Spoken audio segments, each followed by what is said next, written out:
Yes, the good news is that fire is a preventable disaster, that if we do the right things by way of prevention, we can keep all of the property loss, the injuries, and the deaths from happening. So there are things we can do. Unlike other natural disasters, I can't stop a tornado or a hurricane or those kind of things. But fire, I can do something to keep it from happening. And we don't have any of those losses if we do the right prevention things. So related to the winter months, with heating being an issue, first of all, anything that's a heating appliance, anything with flame or anything with heat connected to it, there should be a 36-inch, 3-foot space around it where there's nothing that can burn.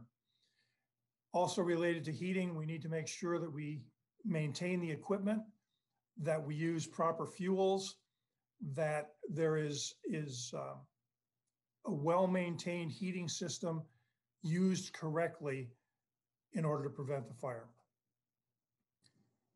There isn't anything specific that I would say not to, but whatever it is, use it safely according to manufacturer's recommendations. I mean, obviously, open flame fires, not in a proper heating appliance, those kind of things, you wouldn't want to do anything like that. But a properly maintained piece of equipment to the manufacturer's specifications would be fine, but we still have to make sure that we keep anything that can burn 3 feet away from it. All of it, all of it. Papers, cloth, synthetics. One of the things that's a problem with fire deaths, most of the people that are fatalities in fires don't die from heat or flame impingement. They die from the smoke inhalation.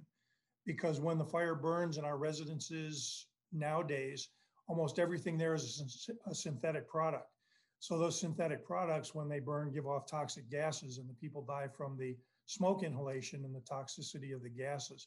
So any synthetics, anything like that that burns can be fatal. Fire is very, very fast. It doubles every 30 seconds. So in a matter of 2 to 3 minutes, an entire room or even an entire house can be uninhabitable. So what has to happen is you have to know what to do and do it immediately in order to survive should a fire occur. Most people think that they have 10 or 15 minutes to get out if they have a fire. That's not the truth. They have a matter of a minute or two. So most of the fatalities happen at night when people are asleep. You're waking up, you're disoriented. The smoke is causing it to be a circumstance where you're not able to see. You need to be able to automatically do the right things right away. So 2 things that you need to do. First of all, a working smoke alarm. 75% of the people that die in fires do not have a working smoke alarm to alert them to the fire. That's number 1, early notification. Number 2, have a practiced escape plan. And this becomes especially or even more profound of an issue with older folks who may have sensory weakness or may have abilities where they, or immobilities or mobility problems where they're not able to escape as rapidly as a younger person.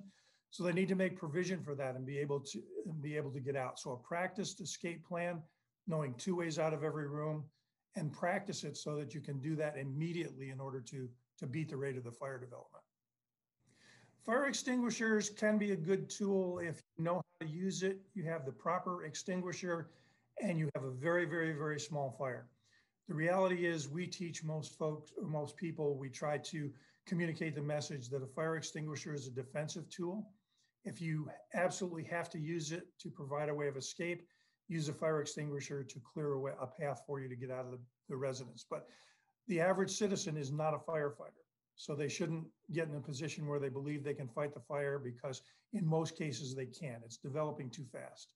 So very small fire, proper extinguisher, you're positive you know how to use it, you're comfortable with that situation, can be a good tool, but certainly not for the average person.